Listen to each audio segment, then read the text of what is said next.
It is officially becoming impossible to even keep up with the amount of stuff that's happening. I had an entire video talking about the 616 in LA diss that Kendrick made on Drake, and then the entire video recorded already, and all of a sudden it's outdated the same day that I made it, because Drake won't just make like J. Cole and apologize. I bet you J. Cole right now is somewhere happy, bro. He apologized, he's kicking his feet somewhere drinking tea. With that being said, I'm gonna calm down a little bit and stop glazing, because I'm gonna be ranking, trying to be as unbiased as possible, every single diss track out of Drake versus Kendrick so far, round 1, round 2, and all the stuff like that. With that being said, get your cranberry juice, get your Cheerios, and let's get right into this video.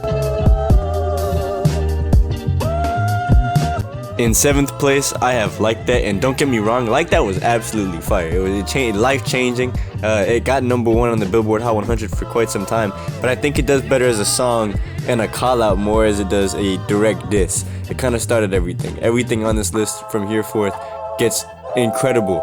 At number 6, I have Tailor Made Freestyle, which, bro, this diss is really good in my opinion. I like the fact that he used the AI stuff to like get at Kendrick, trying to hit where it hurts most, because Kendrick's a very big fan of Snoop Dogg and Tupac. They're like very big inspirations for him, as well as they both co-signed Kendrick at a time, and we don't exactly know what they think now, but this was a very big jab at Kendrick Lamar, and on this he's taken a lot of shots saying that Kendrick's taking too long and stuff like that, and he kind of back-to-backed Kendrick, and at this time people were starting to be like, oh, Drake might actually be able to stand toe-to-toe with Kendrick Lamar here, which is kind of surprising, because everybody was like, man, Kendrick's like the boogeyman, stuff like that, but not everybody gave Drake his credit for being a pretty good writer, allegedly, if he even writes this stuff.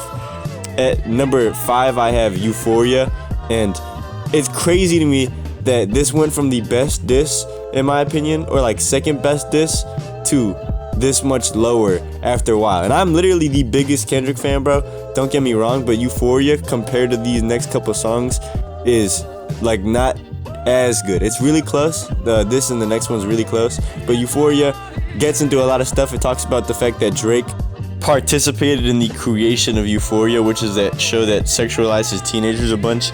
He also pretty much said that Drake and Sexy Red are both two baddies. According to him, when you see them stand together, you could just sense it. You could sense Drake's sassy aura. At number 4, I have Pushups, and this heated the entire diss battle up like a ton. He threw shots at The Weeknd back. He just pretty much tried to diss everybody who dissed him. I'm talking about Rick Ross, bro, Kendrick Lamar a little bit there, The Weeknd, and a couple other people. And I think that Drake did a pretty good job at trying to catch everybody. People were calling him Thanos after this diss came out. Like, it was really good, and it took a while for Kendrick to respond to this, and that's why people really thought that Drake was able to win this for a second, until number 3, which is 616 in LA, which he dropped pretty soon after Euphoria.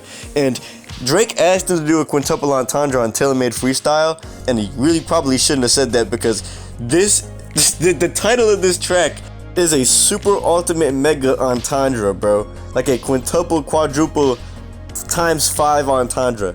So people are reaching a lot with these. I'm gonna only tell you a couple of the ones that I seen from the rap posts on Instagram. They said Father's Day in Canada is 616.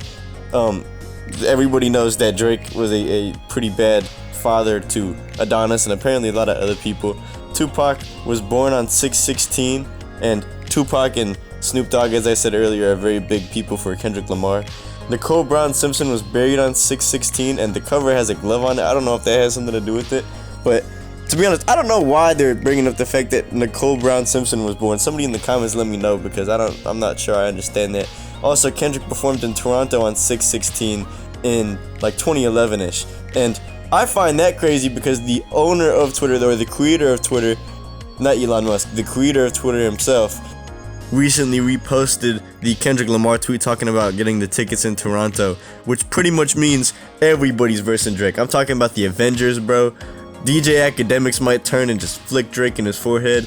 Twitter itself hates Drake now officially, and it's all going downhill, bro. I really wish Drake luck, but Euphoria also premiered on 616, which is the show that I was talking about earlier with the teenagers and stuff that Drake was a big part of creating.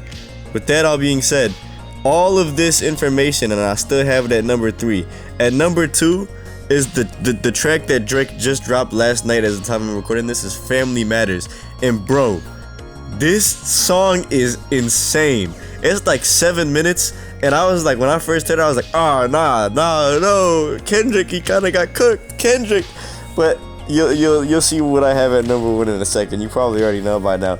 But Drake had an incredible response on this. He talks about a lot of very serious allegations, talking about the Kendrick beating his wife stuff, as well as cheating on his wife, which he actually admitted to pretty much on Mr. Mar on the Big Steppers. Talked about it, trying to gain a better like personality, like he's trying to like grow as a person. He's taking accountability for that.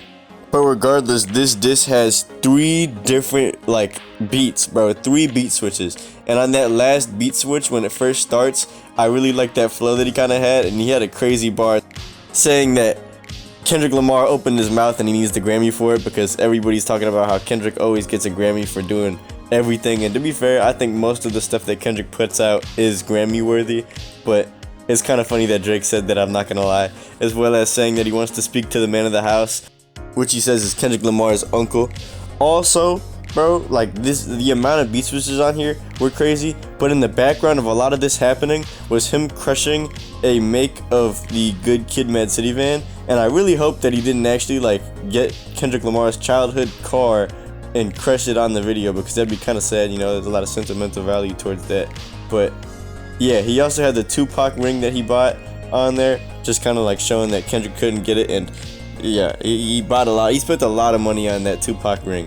But with that all being said, this is absolutely insane in my opinion. And I was like, there's no way that Kendrick Lamar can even recover from this. I'm not gonna lie, I think Drake might have won. But like, not even really an hour after, Kendrick Lamar put out on his YouTube Meet the Grams, which is pretty much story of added on steroids borderline. And bro, if all the stuff on this song is true, Drake might actually go to jail, because there's a lot of very, very serious allegations that I don't even think I should be laughing about, because this is some serious stuff, bro. Like, but I hope it's all well on Drake's side and stuff like that. But this was right after Drake dropped this, where he pretty much talks about all the stuff that Drake actually talked about on his song, being like, yeah, I predicted all that for real, like, you're very predictable, which Kendrick kept saying. He talked about Drake being very predictable. On the first song, he talked about Drake being predictable. And every move so far that Kendrick has been incredibly, like, smooth. Like, Drake had to take down the tailor-made freestyle. Drake has had a lot of complications with releasing his music, like, a little bit late. Like, he put Pushups out when it was, like a leak. All the hype died down, and then he put it on YouTube. Whereas all of Kendrick Lamar's drops have been very, very smooth so far. And I think that's one of the things that's going to make Kendrick actually win in terms of the numbers here. Not only in terms of the respect of the fans and stuff like that, which is kind of interesting because we normally see Drake winning with the numbers. But Meet the Grams is an absolutely insane song where he talks about the fact that Drake, not only did he hide Adonis, he's also hiding an 11-year-old daughter apparently. And I don't even know if Drake believes this himself, but apparently there's probably proof, bro. Kendrick Lamar has proof for a lot of stuff. I really doubt that he'd be saying that just to get proven wrong, but Drake is known for not even believing that these people are his kids who are being birthed and created. But this person's apparently older than Adonis, which is absolutely insane. And I don't know if Kendrick Lamar is going to go into more detail about that and show that. He also talks about people in Drake's OVO label being sex traffickers, which is a very, very serious thing. Kind of relating to that P. Diddy information that recently came out, which is a little bit scary, because if Drake is doing P. Diddy stuff and gets locked up in prison, this could be crazy, bro. Kendrick Lamar had a bunch of stuff on the cover of this, which is like a bunch of pills and a shirt and a bunch of other like evidence of some of Kendrick's claims. But not only is he saying that he's hiding a kid, not only is he saying that his team is a bunch of sex traffickers, he also talks about his family, bro. He's like, he talks to Drake's dad personally. He's like, you suck, you really suck. As well as talking about Drake's mom, he's like, man, you don't suck as much, but Drake's a horrible person. He also tells LeBron James and Curry to stay away from Drake if they want to actually care for their family, because Drake's a creepy guy.